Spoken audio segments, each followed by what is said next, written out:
또 우리는 지금 계속 사도행전을 따라가고 있습니다.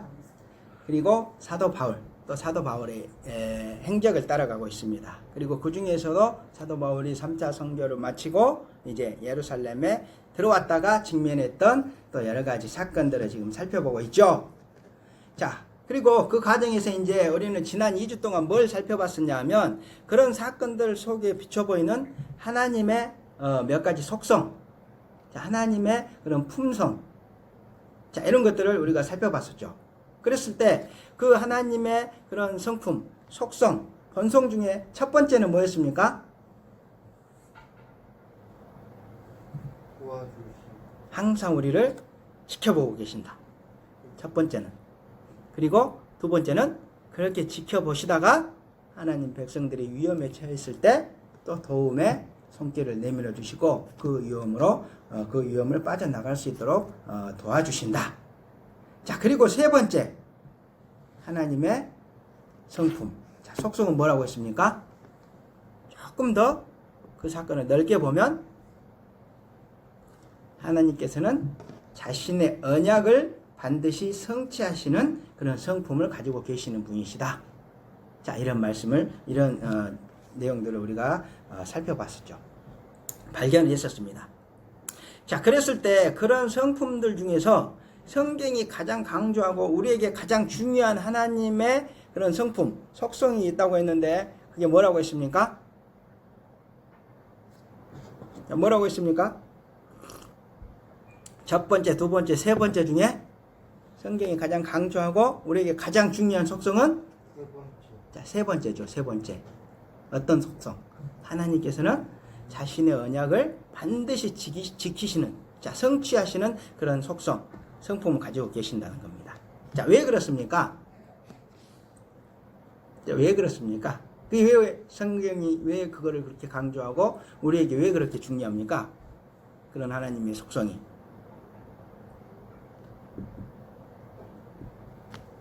자, 왜냐하면 하나님의 언약의 최종 목적지, 하나님이 주신, 우리에게 주신 그 약속, 계시의 최종 목적지, 그리고 우리 믿음의 최종 목적지가 어디입니까? 하나님 나라 천국이죠. 자, 그렇기 때문입니다. 그렇기 때문. 자, 그리고 그런 하나님의 자신의 언약, 언약을 끝까지 성취하시는 성품이 우리를 이끌어 주시지 않으면 어떻게 되겠습니까? 우리 모두는 그 하나님 나라 천국까지 가야 되는데 그 과정에서 고난이 오면 어떻게 됩니까? 하나님 성품이 자신의 언약을 반드시 성취해서 우리 모두를 하나님 나라까지 데리고 가는 게 이제 그런 성품, 데리고 가는 것을 완성하는 것이 하나님의 이제 성품 중에 하나인데 그런 성품이 우리를 돌봐주시지 않으면 우리 어떻게 되겠습니까? 우리 삶에서 고난이 왔을 때, 고난이 오면 바로 믿음을 포기해버리죠. 하나님이 돌봐주시지 않으면 고난이 오면 우리 믿음은 반드시 잃어버리게 되어 있습니다. 그리고 또 세상이 유혹이 오면 어떻습니까? 세상에 유혹이 나에게 딱 왔다. 그런데 하나님이 우리를 그런 성품에 따라서 지켜주시고 보호해주시고 인도해주시지 않았다. 그럼 어떻게 되는지 압니까? 뭔가 유혹이 오면 하나님 나라에 대한 소망, 또 믿음, 이런 것들을 그냥 그대로 버려버리죠. 헌시짝 버리듯이 딱 버려버리죠. 자, 그 증거가 어디 있습니까? 그 증거 있죠. 우리 며칠 전에 추석 있었죠. 추석 기간에 잘 생각해 보십시오. 우리 그 추석 기간 동안 우리 마음속에 예수님이 나를 위해서 십자가에 못 박혀 죽어주셨구나. 그리고 우리 예수님께서 정말 부활하셨구나. 이거 생각해 보신 분 한 분이라도 있습니까? 추석 명절 기간 동안에? 없죠? 없죠. 없습니다. 자, 그러면 우리 예수님께서 그렇게 나를 위해서 십자가에 대못이 박혀 죽기까지 하시면서 주시기 원하시는 하나님 나라를 한 번이라도 본 적이 있습니까? 생각해 본 적이 있습니까? 보름달은 본 적 있죠. 보름달. 와, 보름달 오늘 추석이구나 여기까지는 생각하는데 그 너머에 하나님 나라가 있다는 걸 생각해 본 적 있습니까? 자, 없습니다. 자, 그런 것들이, 그런 모습이 우리의 본성인데, 그런 우리를 하나님께서 방치해 버리셨다면 우리는 지금 어디에 앉아 있겠습니까? 그래, 너희들 본성대로 살아라. 난 모르겠다. 내 언약이든지 말든지 난 모르겠다. 그러고 방치해 버리면 지금 우리 어디에 있겠습니까? 어디에 있겠습니까? 응? 세상 즐거움. 응? 세상 즐거움 찾아서 집에서 들어 누워서 TV 보고 있겠죠, 진짜. 그리고 좀 더한 사람은 이제 산으로, 들로, 또 관광지로 모두 날아가 버리겠죠. 지금 이 자리에 한 명이라도 있을 사람이 있습니까? 없습니까? 없습니다, 우리는. 자, 하지만 하나님께서 자신의 언약, 우리를 정말 끝까지 하나님 나라에 데리고 들어가시겠다는 그런 언약의 성취를 위해서 우리를 그냥 내버려 두지 않으셨다는 거죠. 그리고 사도 바울을 조용히 그 위험으로부터 지켜주신 것처럼 우리를 어떻게 했습니까? 우리 마음 가운데 조용히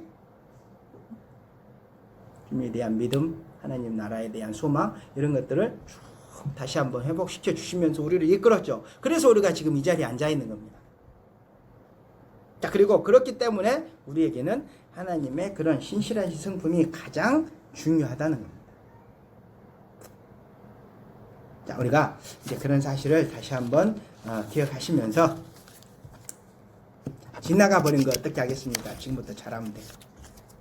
자, 우리 그런 사실을 또 마음 속 한켠에 이제 밀어두시고 오늘 말씀을 이제 따라가 보도록 하겠습니다. 자, 오늘 본문 보실까요? 오늘 본문의 내용. 자, 보병이 31절 보십시오. 자, 보병이 명을 받은 대로 밤에 바울을 데리고 안디바드리에 이르러. 자, 이렇게 얘기하죠. 자, 보병이 명을 받은 대로 밤에 바울을 데리고 안디바드리에 이르러. 지금 이 내용은 지난 시간 내용과 이제 연결되는 내용이죠. 지난 시간 내용이 어떤 내용이었습니까? 지난 시간들 내용을 보면, 자, 예루살렘에서 사내들인 공회 사건이 있었죠. 자, 그 사건 이후에 바울을 무조건 이제 죽이겠다, 유인해서 몰래 죽이겠다, 이렇게 생각하는 이제 40명의 유대인들이 생겨났습니다. 그렇지만 그 소식이 바울의 조카에게 전해졌고, 그 결과 사도 바울과 천부장에게까지 그 소식이 이제 전해졌죠. 그러자 그 소식을 들은 천부장이 어떻게 합니까? 군인 470명을 이제 소집을 합니다. 그래서 총독에게 자기가 직접 쓴 편지와 함께 바울을 이제 가이사라, 총독이 있는 가이사라로 데리고 가라. 자, 이렇게 이제 명령을 하죠. 이게 이제 우리가 지난 시간까지 살펴본 내용이었는데, 자, 오늘 본문은 지금 그런 내용에 이어지는 이제 내용이죠. 자, 그러면서 31절 내용은 뭐냐 하면, 보병이 명을 받은 대로 밤에 바울을 데리고 안디바드리에 이르렀다. 자, 지금 보병이라고만 되어 있는데 사실은 어떻습니까? 보병, 기병, 창병 470명이 있었죠. 그러니까 그 모든 군인들이 이제 예루살렘에서 바울을 데리고 출발을 해서 가이사라로 가는 중간 지점에 있는 안디바드리라고 하는 지점에 도착을 했다는 겁니다. 그러니까 보병만 간 게 아니고 모든 군인 470명이 바울을 딱 데리고 이제 다메섹, 예루살렘에 출발해서 가이사라가 어디 있습니까? 여기 가이사라 여기 있죠.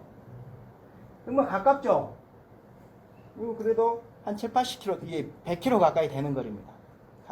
멀지만. 그러니까 요 거리 중간에 있는 요 지점에 딱 도착을 했다는 얘기입니다. 뭔가 자세하게 지금 얘기를 하고 있죠.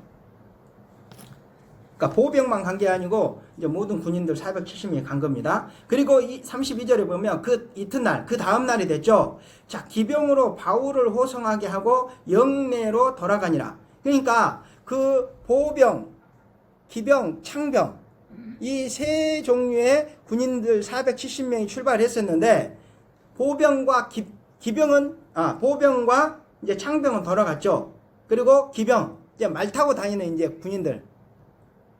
자, 이 기병들만 기병들이 몇 명이었습니까? 70명이었죠. 기병들 70명만 바울을 호송하고 영내로 가이사르로 갔다는 겁니다. 그러니까 31절과 32절은 모든 군인들이 이제 470명이 예루살렘을 출발해서 쭉 가다가 지금 보병은 돌아가고 예루살렘 보병과 창병은 돌아가고 기병만 바울을 호송해서 가이사랴로 향해 이제 떠났다는 거죠. 32절까지 내용은. 자, 33절 보시면, 자, 그들이 자 이제 그 기병이 가이사랴에 들어가서 편지를 총독에게 드리고 바울을 그 앞에 세웠다는 겁니다. 자, 여기까지 이해가 되시죠? 자, 총독이 읽고 바울더러 어느 영지 사람이냐 물어 길리기아 사람인 줄 알고. 자, 이 말은 무슨 말이냐면 총독이 이제 그 천부장이 쓴 내용을 읽었겠죠. 자, 그러면 지금 뭔가 사람들이 천부장이 읽고 이제 바울을 고소를 한 겁니다.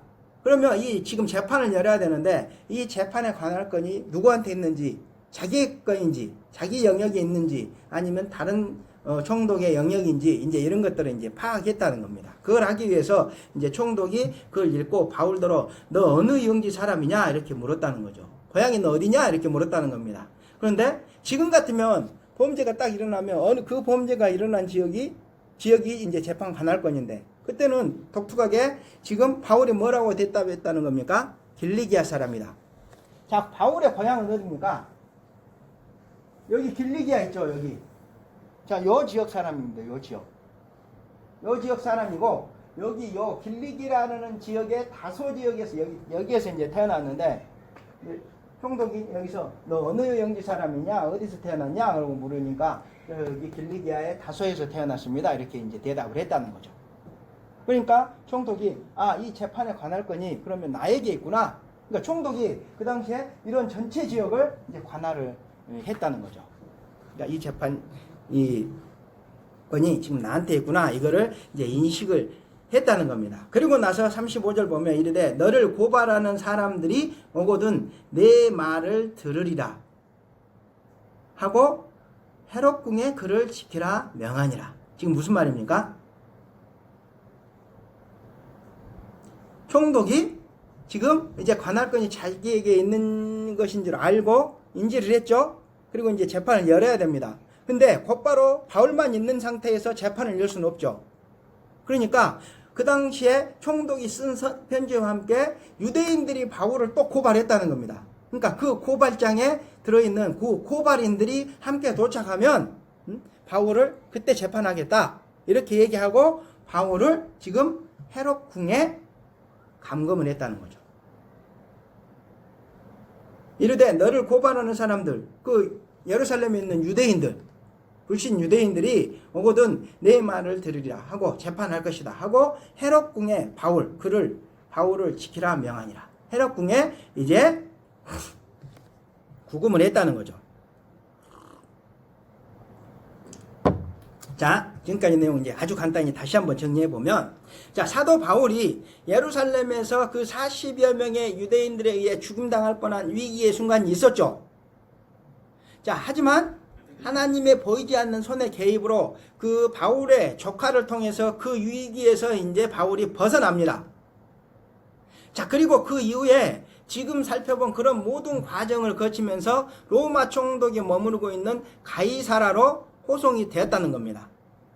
그리고 그곳에서 이제 재판 받을 날만 기다리면서 딱 구금이 된 채 지금 기다리고 있었다는 거죠. 지금 상황이 이런 상황이라는 겁니다. 자, 그랬을 때 우리가 지금 이런 지금까지의 이런 일련의 과정, 예루살렘에서 일어나는 모든 과정들을 살펴보면서 맨 처음은 뭘 살펴봤냐 하면 바울과 그 40인들의 상태, 그거를 이제 비교해 봤죠. 그리고 두 번째로는 바울과 하나님의 관계 측면에서 그런 사건들을 이제 살펴봤었습니다. 그랬을 때 하나님은 어떻습니까? 자신의 언약을 성취하는 도구로 바울을 사용했고, 그 언약은 뭡니까? 예수님을 통해서 세상 모든 민족을 구원하겠다는 그런 언약이죠. 그런 언약을 성취하시기 위한 도구로 이제 바울을 사용했던 것이고, 그 과정에서 자신의 그 백성인 사도 바울을 항상 지켜보시고 보호해 주시면서 세상 모든 민족을 구원하시는 하겠다는 그 궁극적인 언약을 성취해 나갔다는 겁니다. 우리가 이제 지난 시간까지 살펴본 내용은 이제 그런 내용이었죠. 자, 그런 내용들에 이어서 이제 오늘은 지금 사도 바울이 어디에 있습니까? 지금 어디에 있습니까? 지금 가이사라에 구체적으로 어디에 있습니까? 영내. 가이사라 영내에 있는 게 아니죠. 헤롯궁. 자, 헤롯궁에 감옥에 지금 갇혀 있는 거죠. 가이사라의 헤롯궁에 지금 갇혀 있는 겁니다. 그랬을 때 그 바울이 바라보는 지금까지의 모든 사건들에 대한 마음, 이런 것들을 또 한번 살펴봐야 되겠죠. 우리가 바울과 그 40인들을 비교해보고 바울과 하나님과의 관계를 우리가 비교해봤으니까 이제 순수하게 바울이 그 사건들을 거치면서 어떤 마음을 가지고 있었는지, 그리고 지금 헤롯궁에서 어떤 마음을 계속 유지하고 있는지, 이런 것들을 우리가 한번 살펴볼 필요가 있다는 겁니다. 자, 오늘은 이제 그런 내용을 살펴봐야 되는데, 자, 그런데 오늘 본문에 이제 우리가 그런 내용을 살펴보는 데 있어서 먼저 주의할 점을 얘기해 주고 있습니다. 주의할 점. 그 주의할 점을 분명하게 이제 게시를 해주고 있는데, 그게 뭘까요? 자, 지금까지 우리가 계속 이런 상황이면 이런 것들을 이제 주의하면서 살펴봤는데, 자, 그러면 지금 주의할 점, 성경이 우리에게 이런 거 주의해라, 주의하면서 시작해라 말하고 있는 내용이 뭘까요? 자, 가만히 생각해 보십시오. 자, 성경이 지난 시간에도 26절 보시면 클라우디오 루시아는 총독 벨릭스 가깝게 하나이다 이렇게 얘기하죠. 지난 시간에도 어땠습니까? 성경이 상세한 어떤 인물에 대해서 이름까지 정확하게 기록을 했었죠. 그런데 오늘 본문에도 지금 예루살렘과 다메섹까지 가는 중간 정착지에 어떤 지명에 대해서 꼭 집어서 얘기를 하죠. 안디바드리. 지난 시간에도 천부장의 이름은 누구였고 총독은 이름이 누구였다 이렇게 얘기를 했는데, 오늘 본문도 보면 예루살렘에서 출발해서 안디바드리라고 하는 요 지점, 예루살렘에서 50km 떨어졌고 또 여기서 안디바드리에서 가이사라에까지 40km 정도 떨어졌습니다. 그러니까 한 90km 정도 거리가 되는 거죠. 가이사라까지. 자, 그 중간에 있는 또 안디바드리라고 하는 상세한 지명을 지금 기록하고 있습니다. 자, 그리고 또 지난 시간에도 군인들의 숫자 470명을 아주 상세하게 기록했죠. 23절 보십시오. 23장 23절. 백부장 둘을 불러 이르되 밤 제3시경에 시간도 얘기하죠. 그리고 가이사라까지 갈 보병 200명과 기병 70명과 또 창병 200명을 준비하라. 이렇게 470명을 자세하게 얘기하고 있죠. 자, 그런데 오늘 본문을 보십시오. 오늘 본문을 보면 여기서 출발해서 예루살렘에 출발해서 안디바드리에서 도착했고, 또 여기서 또 누구는 가고 또 누구는 또 여기 바울을 데리고 가고, 또 여기서 또 총독을 만나서 총독이 그걸 읽고 무슨 질문을 했고 자세하게 지금 얘기를 하죠. 자, 그러면 이런 사실들이 지금 성경 우리한테 뭘 주의하면서 따라가라고 얘기하고 있는 걸까요? 그렇죠. 지금 이 사실이, 이런 지금 내용이 우리 역사 속에서 실제로 일어난 사건이라는 겁니다. 멀리 있는 얘기, 뭐 전설의 고향처럼 읽지 말아, 따라가지 말라는 거죠. 분명히 우리 역사 속에서 우리 믿음의 선배들의 인생 속에서 일어났던 사건들이다. 자, 우리 역사 속에서 실제로 있었던 사건들이다. 이런 것들을 분명히 인식하면서 따라가라는 얘기입니다.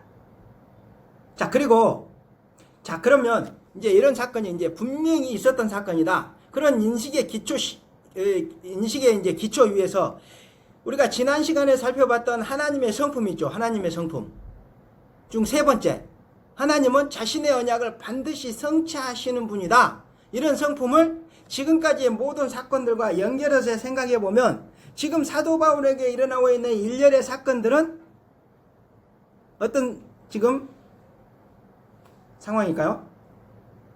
하나님께서 자신의 언약을 성취해가는 과정 속에서 그런 모든 사건 하나하나를 종합하시면서 지금 자신의 언약을 성취해 가시는 과정이죠.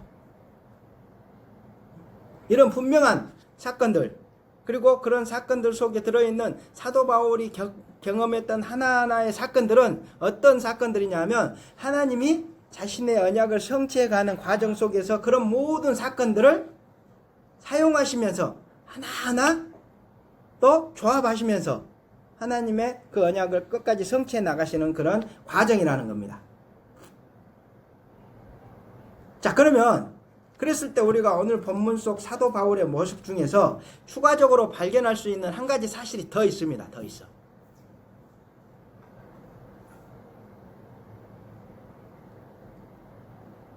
야, 이건 지금까지 모든 내용은 사실이다. 그리고 지금까지 모든 일들은 하나님이 자신의 언약을 성취해 가시는 하나의 과정들이었다. 자, 그런 것들을 기초로 우리가 지금 사도 바울이 처해 있는 그런 모습을 가만히 보면 우리가 추가적으로 발견할 수 있는 중요한 사실이 한 가지 더 있다는 겁니다, 지금. 그게 뭐냐 하면 하나님의 언약은 뭡니까?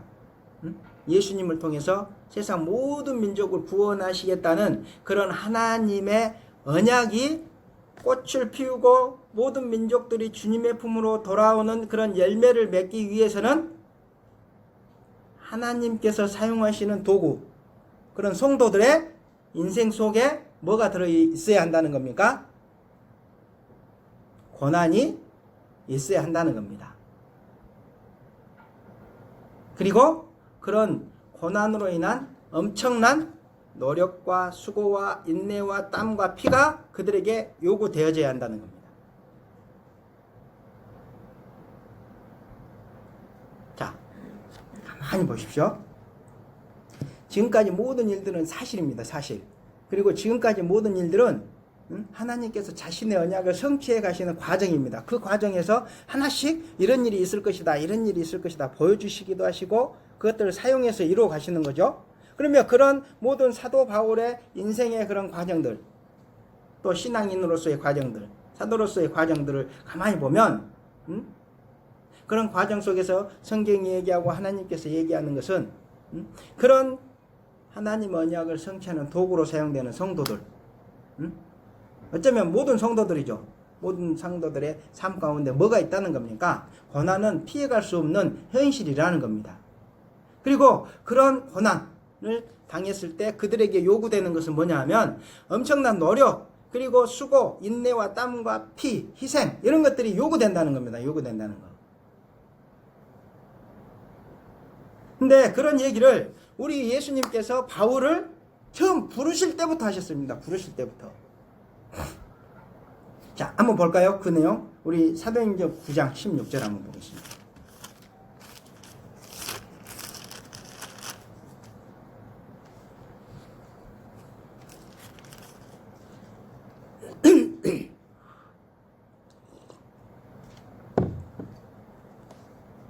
자, 9장 16절 보시면 15절부터 보실까요?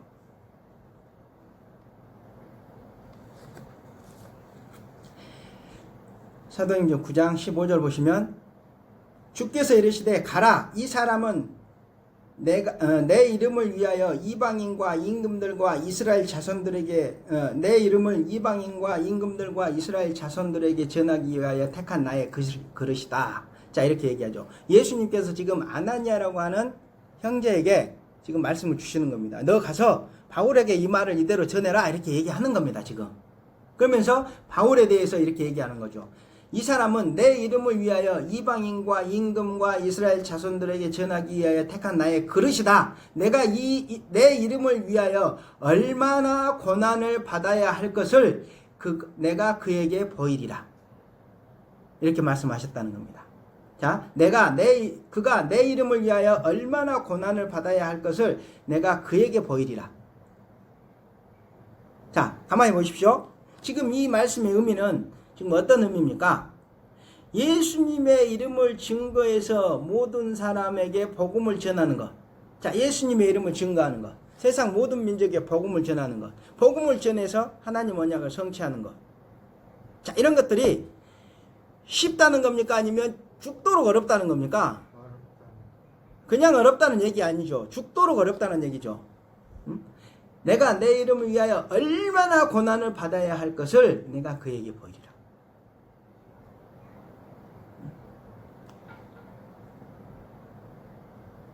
죽도록 어렵다는 겁니다. 하나님 언약을 성취해 드리는 것이 그만큼 죽도록 어렵다는 겁니다. 좀 더 다시 말해보면 하나님 언약이 성취되는 과정 속에는 그런 복음을 전하는 사람들 앞에 고난, 엄청난 고난들은 항상 도사리고 있는 것이고, 그런 그들에게 엄청난 수고와 인내 그리고 노력과 땀과 희생이 반드시 요구된다는 겁니다.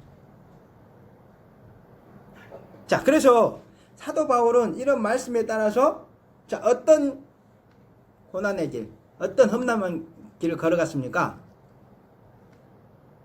가만히 우리 지난 시간에 살펴봤었죠. 사도 바울은 이 얘기를 듣자마자 뭐랍니까? 뭘 했습니까? 듣자마자. 자, 어디에서 들었습니까? 사도 바울이 지금 이 얘기를. 다메섹에서 예수님을 보고 눈이 딱 보이지 않는 상황에서, 예수님을 만나고 눈이 보이지 않는 상황에서 이 얘기를 아나니아라는 형제를 통해서 듣게 되죠. 자, 그리고 나서 듣자마자 어떻게 됩니까? 여기 다메섹에서 듣자마자 복음을 전하죠. 근데 이 다메섹에 있는 유대인들이 어떻게 합니까? 죽이려 하죠. 그러니까 성에서 큰 광주리를 타고 몰래 밤에 이제 도망을 갑니다. 그래서 이제 어디로 갑니까? 이렇게 가죠. 이제 그 중간에 어디 들리는데 이제 그걸 생략을 했습니다. 자, 여기서 이제 이 예루살렘으로 내려갑니다.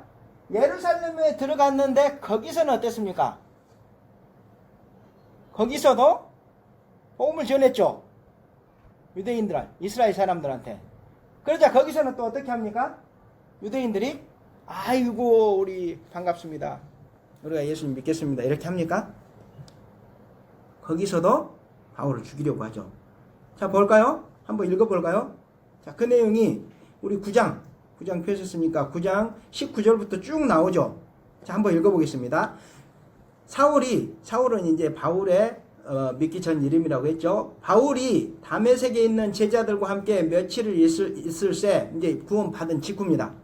즉시로 각 회당에서 예수가 하나님의 아들이심을 전파하니 듣는 사람이 다 놀라 말하며 이르되 이 사람이 예루살렘에서 이 이름을 부르는 사람을 멸하려던 사람이 아니냐. 여기 온 것도 그들을 결박하여 대제사장들에게 끌고 가고자 함이 아니냐 하더라. 사울은 힘을 더 얻어 예수를 그리스도라고, 예수를 그리스도, 구원자, 우리를 구원해 주실 분이다 이렇게 증언했다는 거죠. 하여 다메섹에 사는 유대인들을 당혹하게 하니라. 여러 날이 지남에 유대인들이 사울 죽이기를 공모하더니 그 계교가 사울에게 알려지니라. 여기서도 하나님께서 또 알려주시죠. 알려지니라. 그들이 그를 죽이려고 밤낮으로 성문까지 지키거늘 그의 제자들이 밤에 사울을 광주리에 담아 성벽에 달아 내리니라. 이렇게 해서 바울이 처음 생명 위협이 느껴지는 상황을 이제 피합니다. 그 다음에 26절 보시면 이제 예루살렘에서 일어난 일이죠. 그러고 바울이 예루살렘으로 갔습니다. 바울이 예루살렘에 가서 제자들을 사귀고자 하나 다 두려워하여 그가 제자됨을 믿지 아니하니. 믿겠습니까? 며칠 전까지만 해도 성도들을 죽이겠다고 지금 떠난 바울인데 갑자기 돌아와서 예수님은 하나님의 아들이시고 예수님이 진짜 구원자입니다. 이걸 막 전하고 다니는데 믿겠습니까? 아, 우리 잡으려고 지금 술 쏘는 거라 이렇게 생각하겠죠. 자, 그런데 바나바라는 사람 있습니다. 바나바가 도와줍니다. 바나바가 데리고 사도들에게 가서 그가 길에서 어떻게 주를 보았는지와 주께서 그에게 말씀하신 일과 다메섹에서 그가 어떻게 예수의 이름으로 담대히 말했는지를 전하니라. 다메섹이라는 사람이 아니다. 이 사람 예수님 봤다. 만났다. 그리고 예수님께서 이런 사명을 받았다. 그리고 다메섹에서 이렇게 복음을 전하다가 죽으려고 했다. 죽을 뻔했다. 자, 이런 것들을 이제 바나바가 얘기해 줬다는 거죠. 28절. 사울이 제자들과 함께 있어 예루살렘에 출입하며, 이제 예수님의 12 제자들과 이제 친교를 이제 회복을 합니다.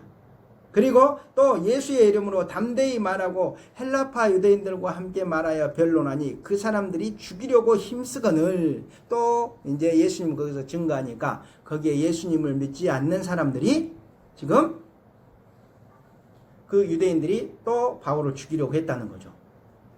계속 죽이려고 했다는 겁니다. 형제들이 알고 가이사라로 데리고 내려가서 다소로 보내니라. 자, 여기에 있다가 어디로 갑니까? 여기서 죽을 뻔하고 여기서 죽을 뻔하죠. 그리고 요 가이사르로 보냅니다.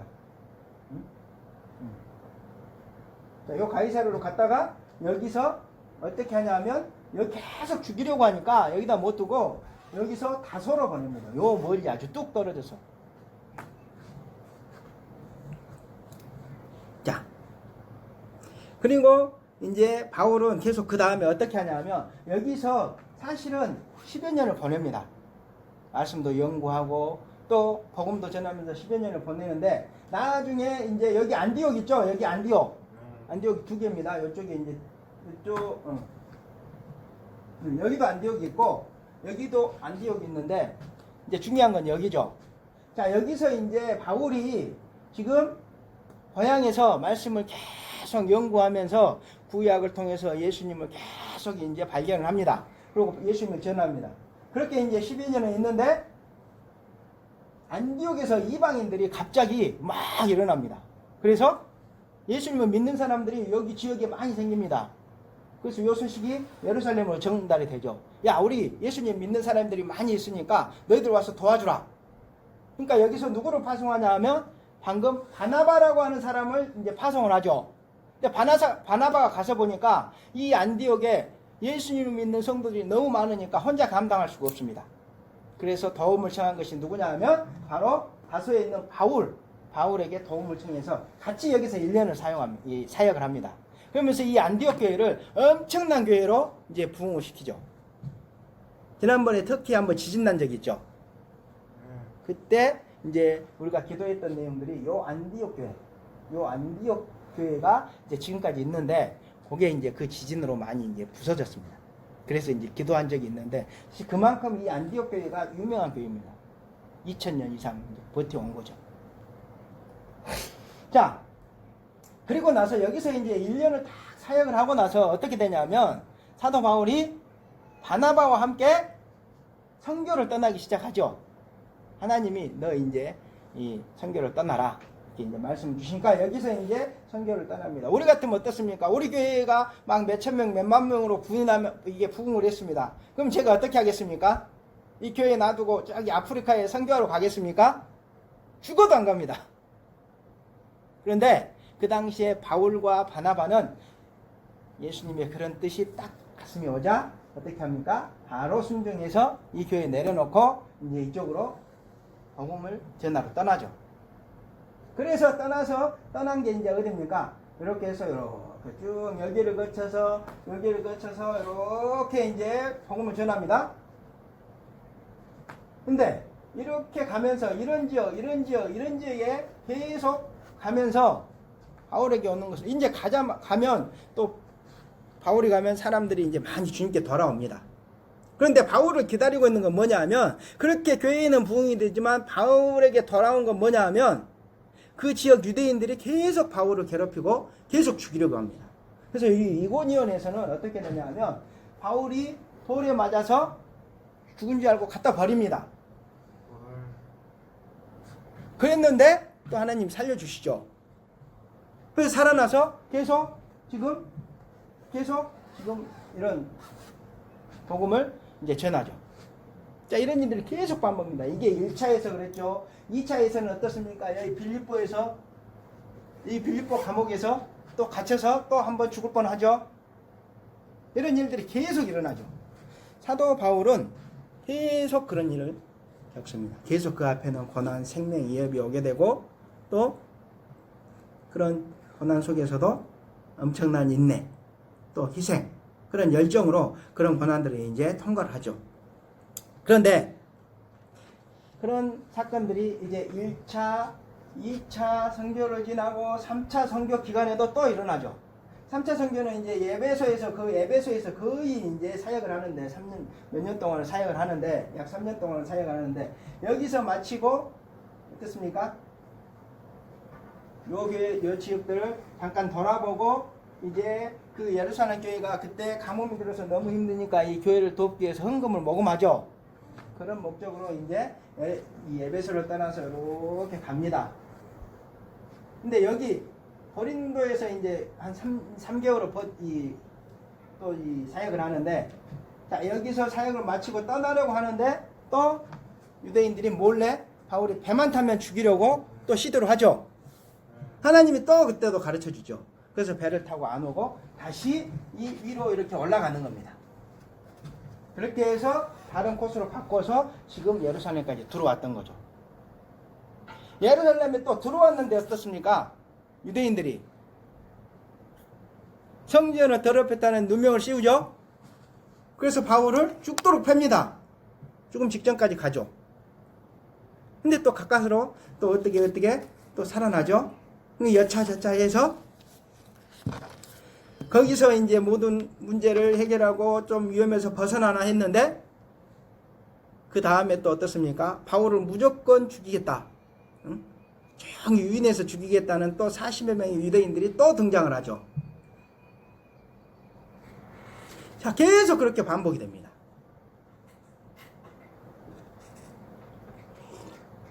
근데 어떻습니까? 이번에도 하나님이 어떻게 합니까? 예루살렘에서 바울을 몰래 데리고 나와라. 그러면 우리가 숨어있다 죽이겠다. 이렇게 세웠는데 또 조카를 통해서 하나님이 또 도와주시죠. 그 위험을 또 벗어납니다. 그들의 계획이 또 수포로 돌아갑니다. 유대인들의 계획이. 그렇지만 그들은 어떻습니까? 오늘 내용을 보면 멈춥니까? 안 멈춥니까? 안 멈추죠. 수포로 돌아가니까 이제 어떻게 합니까? 이 바울을 예루살렘 총독한테 고발을 하는 겁니다. 고발. 로마 정부에 이제 정식적으로 고발을 하는 겁니다.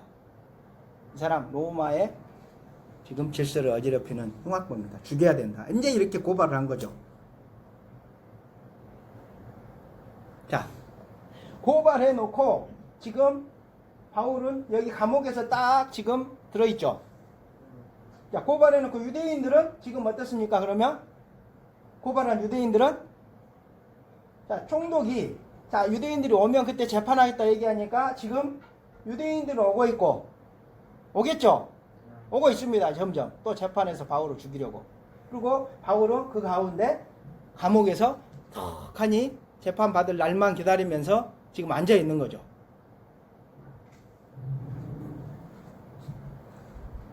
자, 지금 상황이 이런 상황입니다. 이런 상황. 바울의 일생은 그런 일생이고 지금 현재 상황은 이런 상황입니다. 죽어도 유대인들은 바울을 죽이려는 그런 뜻을 굽히지 않고 계속 죽이려고 노력하고 지금도 총독한테 지금 고발해놓고 죽이려고 재판에서 죽이려고 오고 있는 상태고 바울은 그 재판을 기다리고 앉아있는 상태입니다. 지금 이 감옥에서 구금돼서. 자, 그러면 그런 지금까지 모든 고난들을 겪었고 지금 감옥에 앉아있는 바울의 마음은 어떤 지금 마음의 상태일까요? 어떤 마음이 마음속에 가득 차 있을까요? 한번 이제 그 부분을 생각해 보면 세 보는 것이 이제 오늘의 주 목적이죠. 한번 생각해 보십시오. 자, 우리 같으면 어떻겠습니까? 그런 상태에 딱 바울처럼 그런 상황에 놓여 있다면 우리는 우리 마음속에 어떤 마음이 가득 차겠습니까?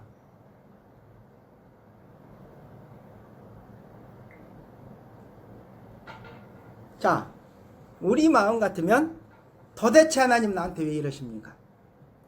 내가 무슨 죽을 죄를 졌습니까?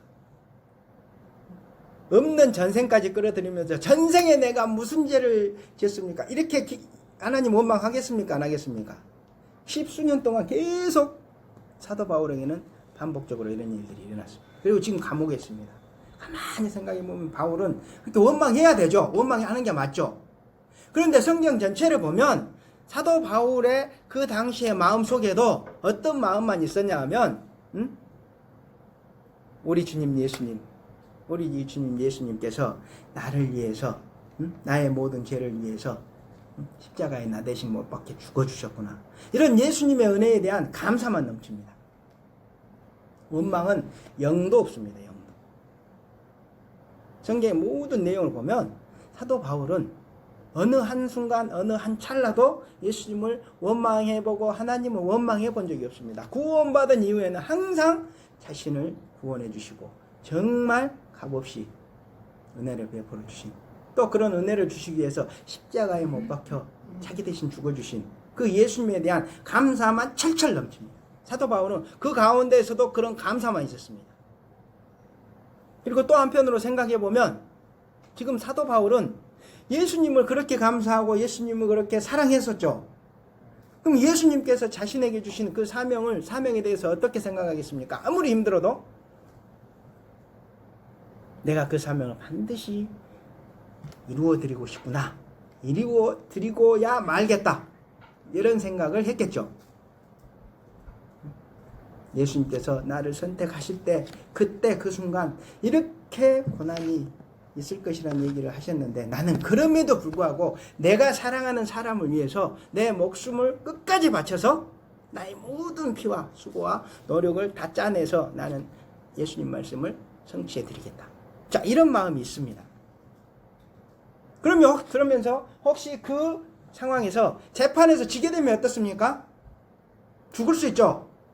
그러면 그런 마음과 함께 어디를 바라봤겠습니까? 내가 이렇게 죽더라도 내가 부활해서 나는 하나님 나라에 가는 거야. 이런 소망을 꼭 붙들고 있죠.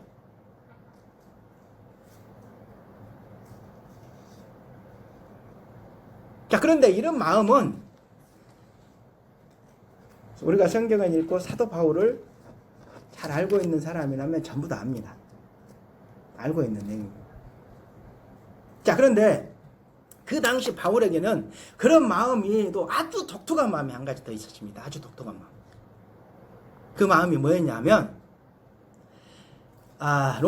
로마서를 보면 이제 그 마음이 이제 잘 기록이 되어 있는데, 자, 로마서를 한번 가볼까요? 사도행전 다음에 사도행전 다음에 로마서 있죠? 로마서 1장.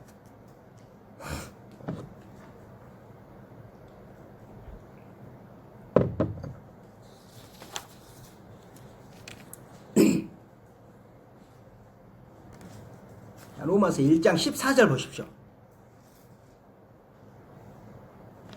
239페이지.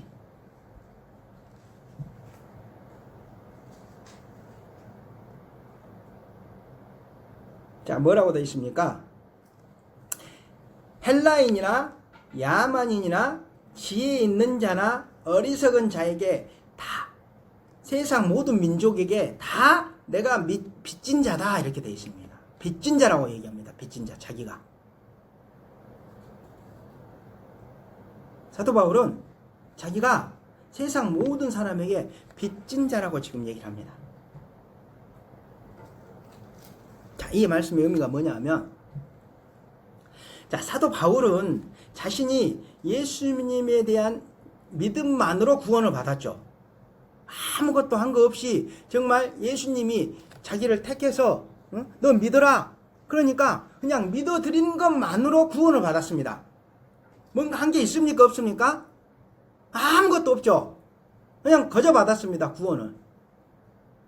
자, 그렇기 때문에 자신이 그렇게 값없이 받은, 무료로 받은 그런 구원의 복음을 모든 민족에게 나누어줄 의무가 있는 복음의 빚진 자라고 생각을 했다는 겁니다. 그리고 그런 마음으로 그 당시 모든 민족에게 복음을 전해 나갔다는 겁니다.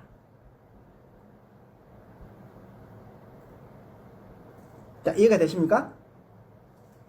자, 다시 한번 말해보면, 자, 사도 바울은, 자, 예수님께 아무것도 한 것 없이 구원의 은혜를 받았는데, 그 은혜를 예수님께 지금 돌려드릴 수 있습니까? 없습니까? 없죠? 그러니까 예수님께 돌려드리는 대신에 이 세상 모든 민족에게 복음을 전하는 것으로 갚아드리겠다, 내는 갚겠다, 이런 마음을 갖고 있었다는 겁니다. 자, 그런 마음을 자신이 복음의 빚진 자라고 지금 얘기하는 겁니다. 뭔가 돈을 주고 받았고 내가 헌금해서 받았고 이 예배 100만 번 들여서 받았으면 그거를 이렇게 은혜로 받았다, 무료로 값없이 받았다 이렇게 생각하겠습니까? 아닙니까? 아니죠. 그냥 사도 바울의 인생을 보면 예수님이 택했습니다. 불렀습니다. 믿어라 그러니까 믿었습니다. 그것만으로 자신의 과거의 모든 죄를 용서받았죠. 자, 그렇기 때문에 자신은 그게 너무 그 은혜가 너무 커서 너무 값없이 받아서 너무나 값없이 받아서 너무나 무료로 받아서 그 은혜를 예수님께 돌려드릴 수도 없고 뭔가 갚을 길이 없어서 그 은혜를 모든 민족에게 그렇게 힘들게라도 전할 의무 그런 것으로 이제 내가 대신 갚겠다. 이런 빚진 자의 마음이 있었다는 겁니다. 자, 또 로마서에 그런 마음이 또 담겨있는 구절이 또 있는데 15장 한번 보십시오. 자, 15장 27절 보십시오.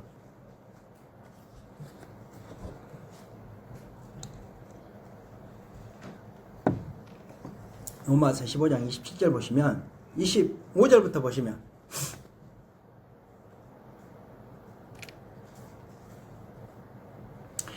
자, 그러나 이제는 내가 성도를 섬기는 일로 예루살렘에 가노니 지금 예루살렘에 간다 그러죠. 사도 바울이 지금 예루살렘에 간다 그러죠. 25절 보면 그러나 이제는 내가 성도를 섬기는 일로 예루살렘에 가노니 이렇게 얘기하죠. 자, 이 내용이 뭐냐면 지금 사도 바울이 3차 선교를 마치고 에베소에서 마치고 지금 예루살렘에 기근이 들어서 가뭄이 들어서 막 여기가 이제 힘들다는 소식을 들었죠. 그러니까 여기를 도와야 되겠다 하면서 이쪽 지역에 있는 모든 교회에게 이제 헌금을 좀 해서 도와주자 이렇게 이제 얘기를 하죠. 그래서 이제 각 교회들이 도와줍니다. 헌금을 합니다.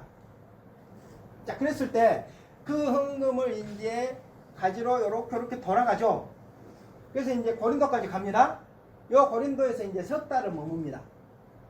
요 고린도에서 석 달을 머물면서 여기서 이제 로마서를 기록하게 되죠. 그래서 로마는 어디 있습니까? 이탈리아, 여기 로마 있죠. 여기 어디 있는 건데 이탈리아에 있는 로마 아닙니까? 자, 여기에 있는 건데 여기에 이제 로마 교회에 이제 편지를 쓴 내용이 지금 로마서입니다. 그러니까 지금 이 말씀은 언제 썼다는 겁니까? 바울이 감옥에 갇히기 얼마 전 상황이죠. 자, 여기서 지금 고린도에서 바로 어떻게 합니까? 고린도에서 바로 사역을 마치고 이렇게 올라갔다가 여기서 배를 타고 바로 이제 예루살렘 들어오죠. 그러니까 여기에서 있는 시간하고 지금 여기에 있는 시간하고 며칠 그렇게 차이가 안 납니다. 그러니까 이 편지를 쓰고 나서 얼마 안 있다가 지금 예루살렘 안에서 이런 일을 지금 겪은 거죠. 자, 지금 25절에 그 내용을 얘기하는 겁니다. 이제는 내가 성도들을 섬기는 일로 예루살렘에 가노니 이는 마게도냐와 아가야 사람들이 예루살렘 성도 중 가난한 자들을 위하여 기쁘게 얼마를 연보하였습니다. 맞습니까? 틀립니까? 지금 맞죠? 지금 가고 있는 이유가 여기 마게도냐, 자, 아가야 지역 사람들이 헌금을 한 거를 들고 지금 가고 있다는 내용 아닙니까?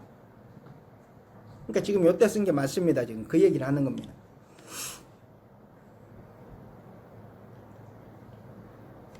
자, 그러면 지금 이 당시에 여기서 그런 편지를 쓰고 있는 마음과 여기에서 지금 있는 마음이 지금 유지가 됐겠죠.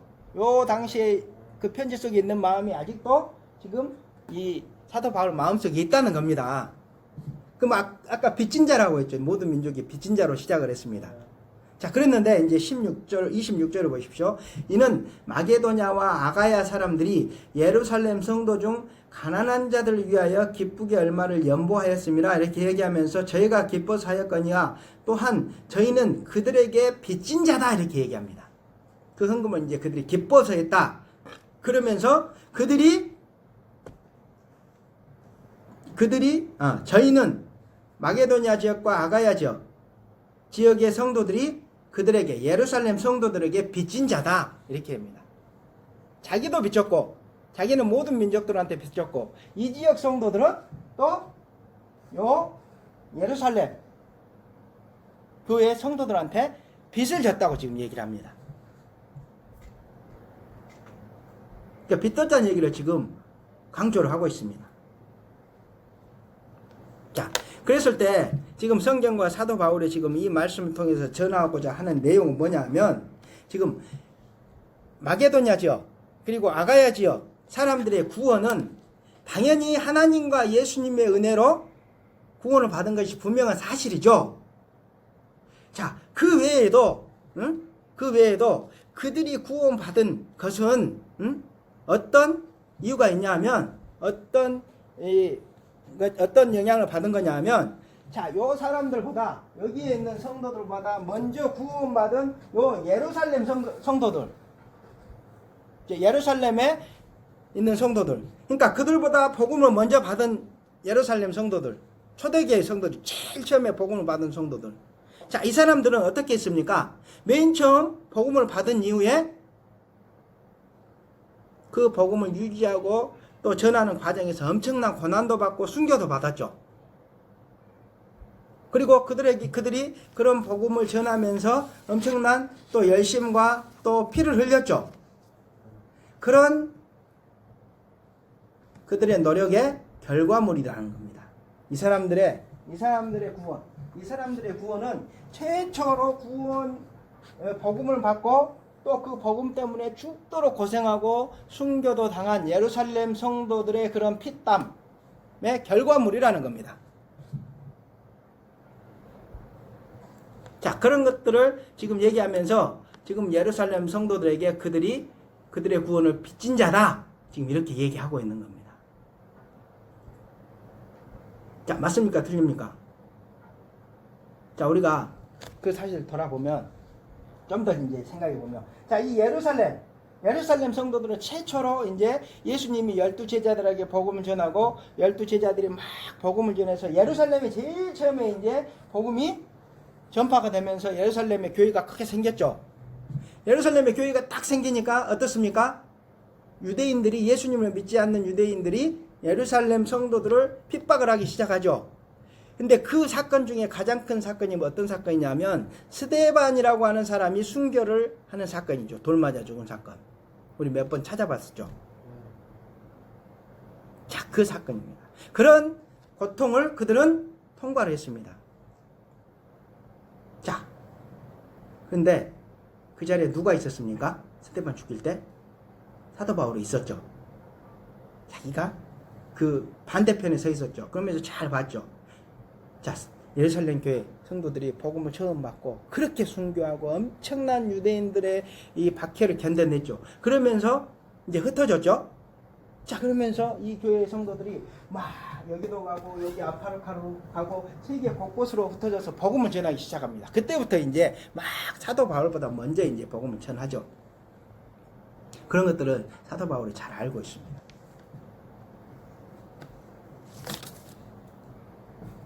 자,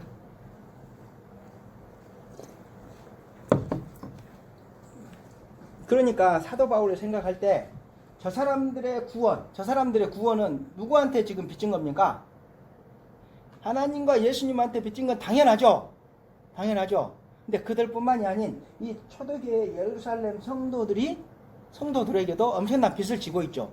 이 사람들이 이 복음을 받아서 그런 고난을 견디고 또 그런 고난 속에서 흩어지면서 복음을 전하는 과정이 없었으면 사도 바울도 사실 예수님을 믿지 못했겠죠. 그리고 저 사람들도 예수님을 믿지 못했겠죠. 바울이 복음을 전했다고 하지만 이미 바울이 가기 전에 그곳에 성도들이 있었습니다. 그러니까 그들의 구원은 바울의 노력도 미미하게 있었지만 이미 이런 예루살렘 그 성도들이 막 흩어져서 복음 전하고 또 그 이후에 또 사람들이 가서 복음을 전하고 막 그런 이 결과물이라는 거죠. 그렇기 때문에 그들의 그런 모든 구원은 예수님뿐만 아니라 이들에게도 지금 복음에 빚진 상태라는 겁니다. 그들은. 자, 자, 그랬을 때, 자, 지금까지 모든 내용을 이제 종합해 보면, 자, 사도 바울 입장으로 이제 다시 돌아가서, 사도 바울은 비록 그 당시에 계속된 생명의 위협에 노출이 되어 있었고, 또 그런 위협의 그런 연장선상에서 자신이 지금 어디에 있습니까? 감옥에 지금 상태에 있죠. 감옥에 갇힌 상태죠. 자, 그럼에도 불구하고 예수님의 그런 십자가 사랑에 대한 감사가 넘쳤다는 겁니다. 그 안에, 그 가운데. 그리고 그런 예수님의 말씀, 예수님이 네가 세상 모든 민족에게 내 이름을 증거할 것이다. 이런 예수님의 말씀을 성취해드리겠다. 하나님 언약을 성취해드리겠다. 이런 열정과 사명감이 막 넘쳐났다는 겁니다. 자, 그런데 그런 예수님에 대한 사랑과 또 예수님 말씀을 성취해주고자 드리고자 하는 그런 열정뿐만 아니라 뭐까지 있었다는 겁니까? 지금 사도 마음속에는, 바울의 마음속에는 빚진 자의 마음이 있었다는 겁니다. 빚진 자의 마음. 누구에게 빚진 자? 첫 번째는 예수님에게 빚진 자. 그리고 두 번째는 누구에게 빚진 자의 마음? 누구한테 빚진 자의 마음입니까? 자신보다 먼저 믿음의 성도들에게 빚진 자의 마음이 있었다는 겁니다. 지금 그 감옥 가운데서 사도 바울은 원망이 아니고 하나님에 대한 사랑, 그리고 하나님 말씀을 성취해 드리고자 하는 그런 열정, 이것으로 가르쳤었는데 우리는 거기까지만 생각했는데 사도 바울 마음속에는 나는 이런 복음을 예수님께 정말 큰 빚을 지고 있다. 그래서 세상 모든 민족에게 나는 그 빚을 갚아야 한다. 그리고 나보다 먼저 믿은 예루살렘 성도들, 자기가 그렇게 핍박했던 그 예루살렘 성도들에게 나는 엄청난 빚을 지고 있다. 이런 생각으로 가득 차 있었다는 겁니다. 왜? 여기에 도착하기 전 여기에서 썼던 로마서를 보면 자기가 빚진 자로 시작해서 빚진 자로 끝난다는 얘기가 지금 가득 차 있습니다. 자, 그 당시에 사도 바울의 마음, 감옥 속에 있는 사도 바울의 마음은 그런 마음들이 마음속에 소용돌이 쳤다는 겁니다. 자, 그러면 이제 우리를 한번 돌아봐야죠. 자, 우리 어떻습니까? 우리 지금까지 내용을 가만히 돌아보면 우리 역시 예수님께 빚진 자입니까? 아닙니까? 빚진 자 맞죠? 그리고 우리 역시 우리 믿음의 선배들에게 빚진 자입니까? 아닙니까? 맞죠? 가만히 돌아보면. 자, 그리고 실제로 우리가 현재 구원 받을 때까지의 과정을 가만히 돌아보면 어떻습니까? 그런 복음 전파의 패턴은 오늘 본문이 말하고 있는 그 예루살렘 교회의 믿음의 선배들. 자, 우리가 지금 구원 받을 때까지 그런 과정을 한번 살펴보면 지금으로부터 2000년 전에 이 예루살렘 초대 교회 성도들로부터 시작이 됩니까? 안 됩니까? 그들의 고난, 그들의 인내부터 시작이 됩니까? 안 됩니까? 시작이 되죠. 그래서 지금 2000년 동안 그런 것들이 연결돼서 우리에게까지 지금 복음이 도착을 한 거죠. 좀 더 우리 현실 속에서 우리나라 상황 속에서 좀 더 가까이 살펴보면, 자, 우리나라의 복음이 전해지는 과정에서도 어떻습니까? 엄청나게 많은 무명의 선교사들과 성도들의 그런 핍박, 고난, 그리고 순교가 있었죠. 그리고 그 과정에서 그들에게 엄청난 노력과 희생이 요구가 됐었죠. 인내가 요구가 됐었죠. 자, 그런 것들이 우리 역사에 있습니까? 없습니까? 우리 역사에서 국사 시간에 배웠습니까? 안 배웠습니까? 기독교인들이 엄청나게 핍박을 당해서 수백 명씩, 수천 명씩 죽었다, 순교했다. 자, 분명히 우리는 그런 것들을 배우면서 자랐습니다. 자, 그렇기 때문에 우리 역시 우리의 구원에 대해서 예수님과 우리 믿음의 선배들에게 엄청난 빚을 지고 있다. 이것을 부인할 수 없다는 거죠.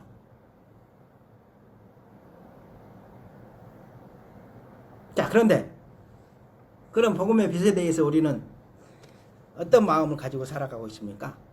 그런 거 한번 생각해 보신 적 있습니까? 교회에 오면 교회가 나에게 뭔가 해주기만 바랍니다.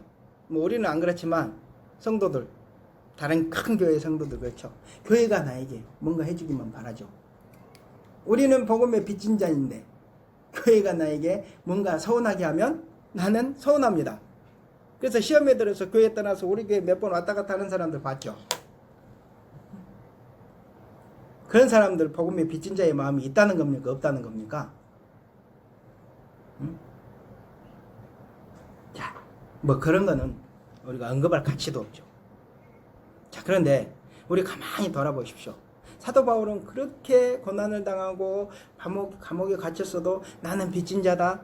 생명의 위협을 그렇게 느끼고 감옥에 갇혔어도 나는 예수님께 빚졌고 나는 우리 믿음의 선배들 예루살렘 성도들에게 빚졌다. 그런 마음을 가지고 살아왔는데 우리는 그런 복음에 대해서 빚진 자의 마음이 한 톨이라도 있는가? 돌아봐야 되겠죠. 감사도 안 하는데 어떻게 빚진 자의 마음이 있겠습니까? 지난 한 주를 돌아보면 우리가 복음에 대해서 감사하구나 이런 마음도 없는데 어떻게 복음에 빚진 자의 마음이 있겠습니까? 자, 우리가 이제 그렇게 신앙생활을 하면 안 됩니다.